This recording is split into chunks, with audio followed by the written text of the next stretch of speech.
Muchísimas gracias, estoy de verdad agradecido porque esté con nosotros en este primer programa del 2025, levantándose como todo un campeón para estar con nosotros. A Eugenio Grajeda, él es socio de la práctica fiscal de Whole Night. ¿Cómo estás, estimado Eugenio? Muy buenos días.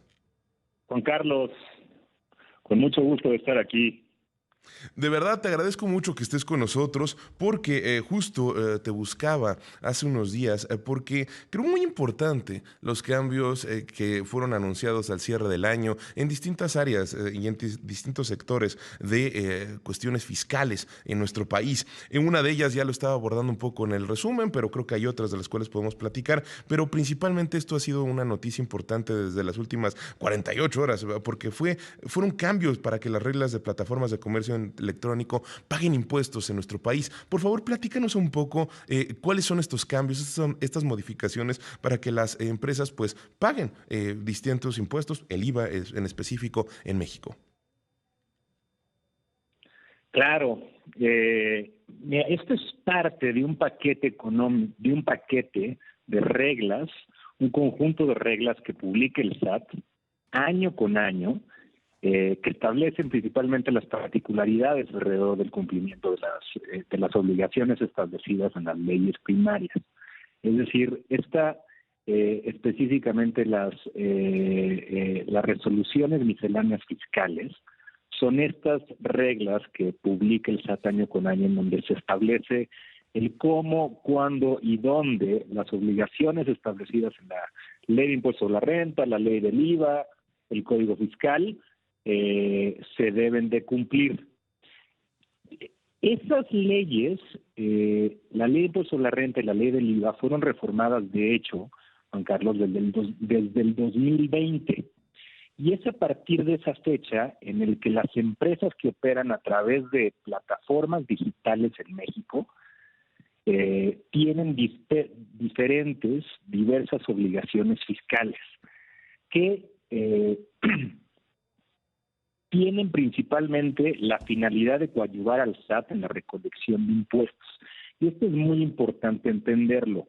No es como tal un impuesto a la plataforma digital, es más una obligación que se le impone a dichas plataformas como intermediarios para recolectar el impuesto.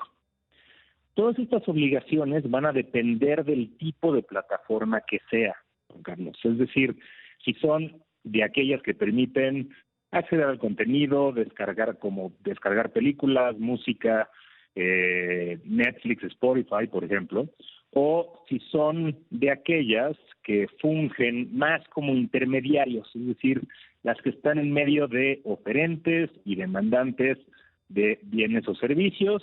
En estas últimas podemos mencionar Amazon, Uber, Airbnb, ¿no? Pero, de hecho, en la mayoría de las ocasiones, las plataformas no son las deudoras directas del impuesto, son simplemente los recolectores. Y esto le facilita mucho la fiscalización al SAT. Por ejemplo, en el primer tipo de plataforma, Netflix traslada el IVA, lo cobra al cliente, lo recolecta y después lo remite al SAT. En el segundo caso, parecido, la plataforma cacha el pago del comprador o solicitante del servicio y lo remite al SAT. Ahora, las obligaciones van a depender del tipo de operación, del tipo de comprador que exista. Si el comprador tiene RFC o da su RFC, por ejemplo, el IVA que se le retendría sería el 8%, la mitad. El otro porcentaje lo debe de enterar el propio comprador, ¿sale?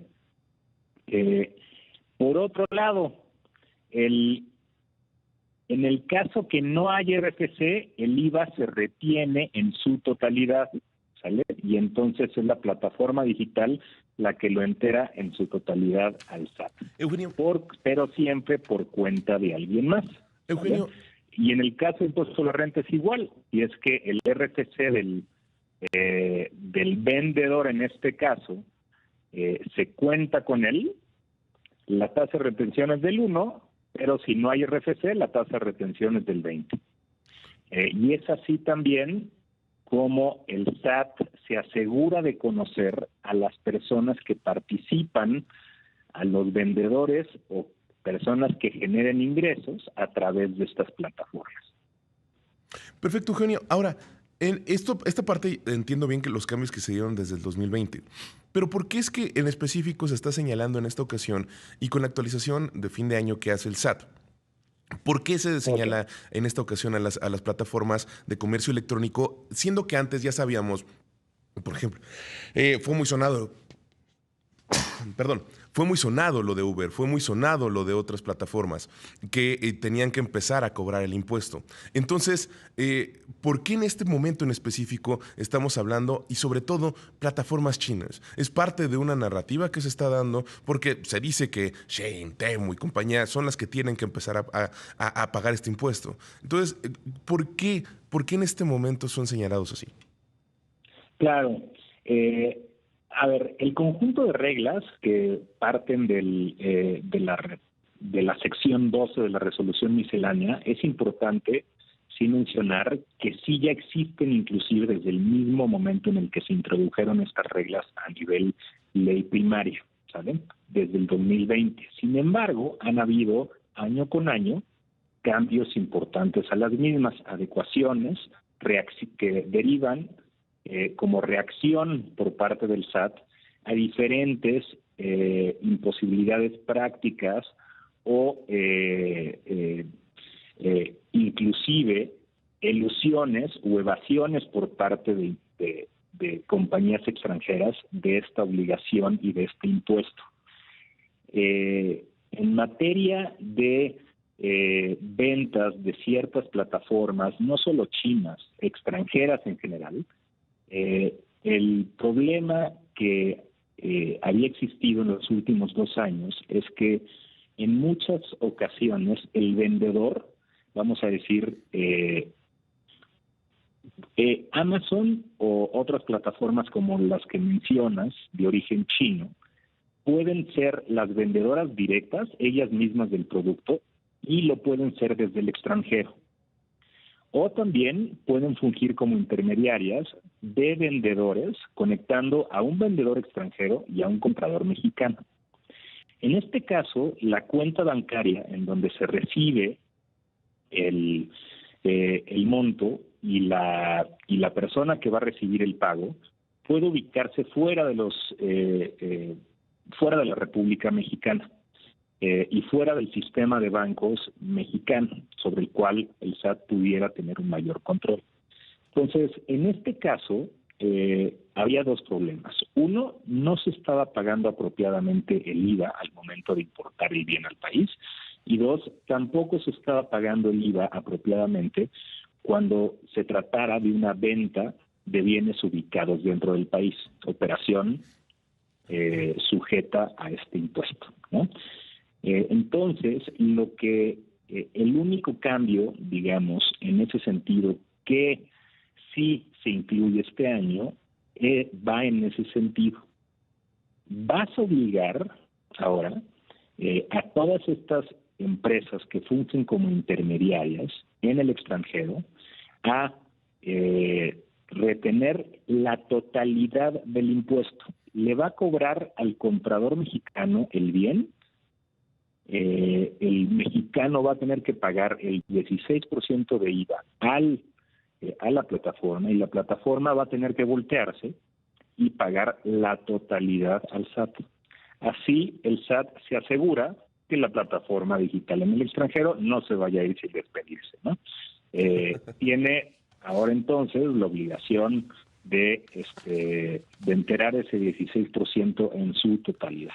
Gracias, Eugenio Grajeda, socio de la práctica fiscal en Holland & Knight, por estar con nosotros. Estimado, gracias por haberte mantenido en el corte. Con mucho gusto, Juan Carlos. Y pues bueno, nos estabas acabando de explicar cómo es que era pues lo que se actualiza realmente y lo que se le está pidiendo a las plataformas con cierre del 2024 y hacia 2025 por parte del SAT. Correcto. Obligaciones importantes que van a tener que continuar cumpliendo porque interesante saber la consecuencia de no de no cumplir con dichas obligaciones, que es el bloqueo temporal de su posibilidad de sus servicios. Entonces, para operar en el país, va a tener que cumplir con estas obligaciones. Si no es así, el SAT podría ordenar al concesionario de la red pública de telecomunicaciones en México que le bloquee temporalmente el servicio, el acceso a redes. Básicamente, por ejemplo, Netflix se podría quedar sin internet en caso de que esto no se cumpla, ¿no? En cabalidad. Ahora, ¿hay otro tipo de plataformas a las cuales se les vaya a actualizar este cobro? Porque, insisto, por ejemplo, en su momento fue muy sonado que Uber le empezó a retener el IVA a sus choferes, ¿no? A la gente que estaba con ellos. Y con ello todas las Claro. otras aplicaciones. ¿Hay alguna actualización o hay una nueva cuestión que se vislumbre que no se haya visto y que precisamente, por ejemplo, ahora se actualiza para este 2025 este cobro en cuestiones de plataformas de comercio electrónico en específico? Yo entiendo que bien que es una actualización que hubo desde el 2020, pero pues poco a poco han ido viendo la mejora que se puede hacer. ¿Ustedes desde Hold on Night han visto algo distinto que también pudiese hacer el SAT para mejorar precisamente en este sector, que es muy importante porque pues todo mundo hoy en día utilizamos las plataformas por internet? Es muy importante. A nivel actualización, lo único que valdría la pena mencionar en adición a lo ya comentado hasta ahora, Juan Carlos, es las nuevas reglas que también derivan de una nueva ley que de hecho se aprobó en Navidades del año anterior, que es la Ley Federal del Trabajo.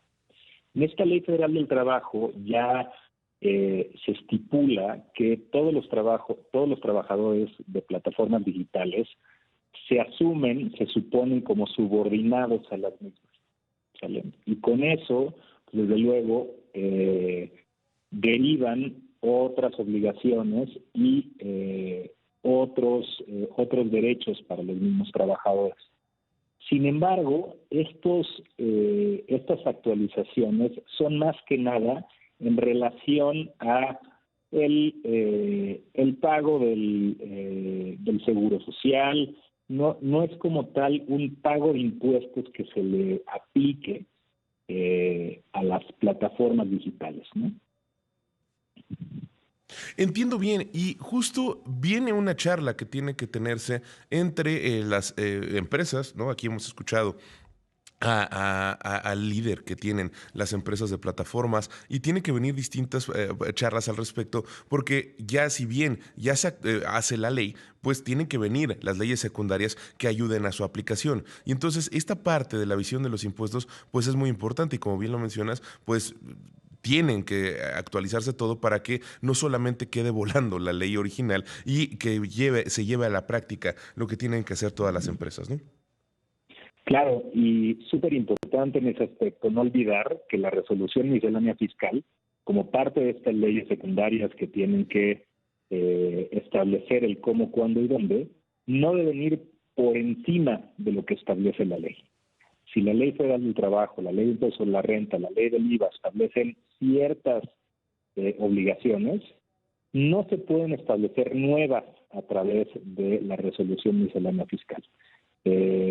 Hubieron, de hecho, muchos cambios este año en esa resolución miscelánea fiscal, precisamente adecuando ciertas reglas para efectos de evitar que algunas reglas vayan por encima, establezcan obligaciones adicionales.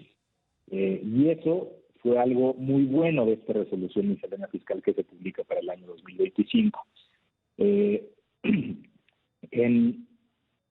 No en pocas ocasiones, lamentablemente, el SAT quiere legislar a través de la resolución miscelánea fiscal. Y eso implica problemas de legalidad. Uno no puede establecer obligaciones a través de una norma cuyo objetivo principal es establecer cómo implementar una regla que establece una ley superior. Entonces, lamentablemente eso no es raro que suceda. Sin embargo, pues, es a veces casi imposible no hacerlo, porque las leyes primarias no pueden abordar absolutamente todos los supuestos. Entonces, a veces sí o sí deben de incurrir en interpretación de las leyes para plasmarlas en esta resolución miscelánea fiscal, ¿no? Plataformas digitales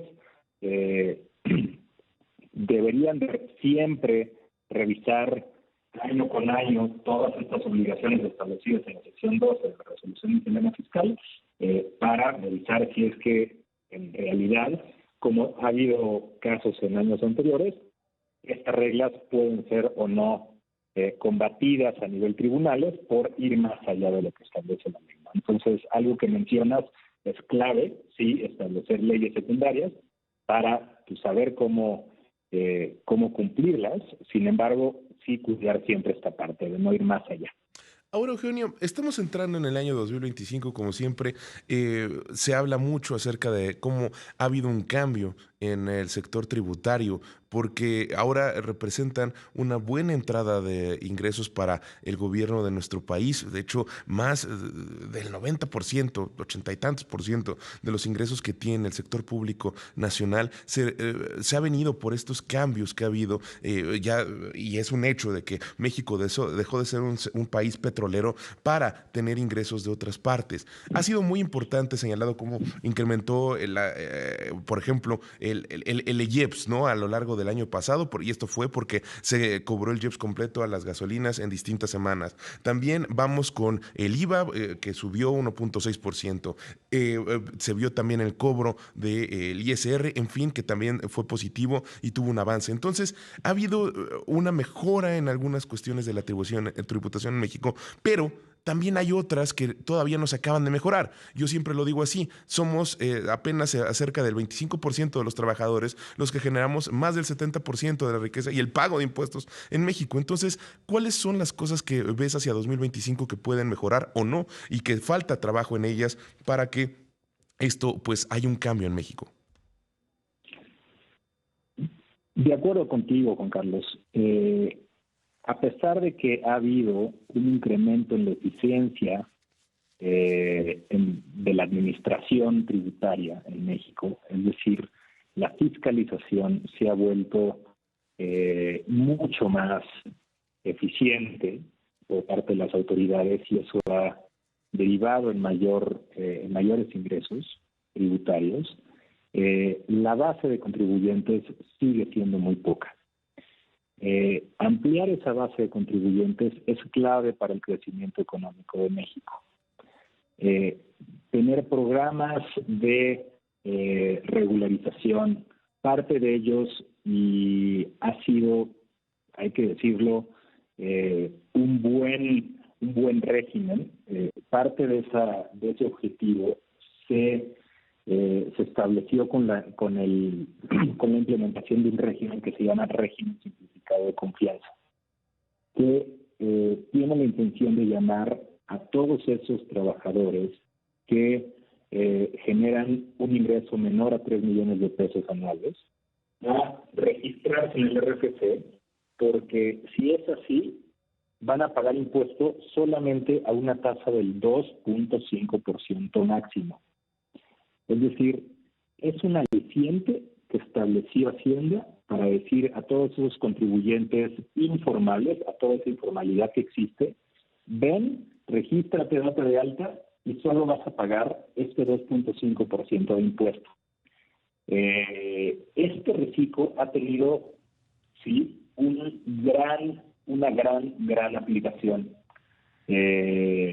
Muchas personas han hecho uso de este nuevo régimen.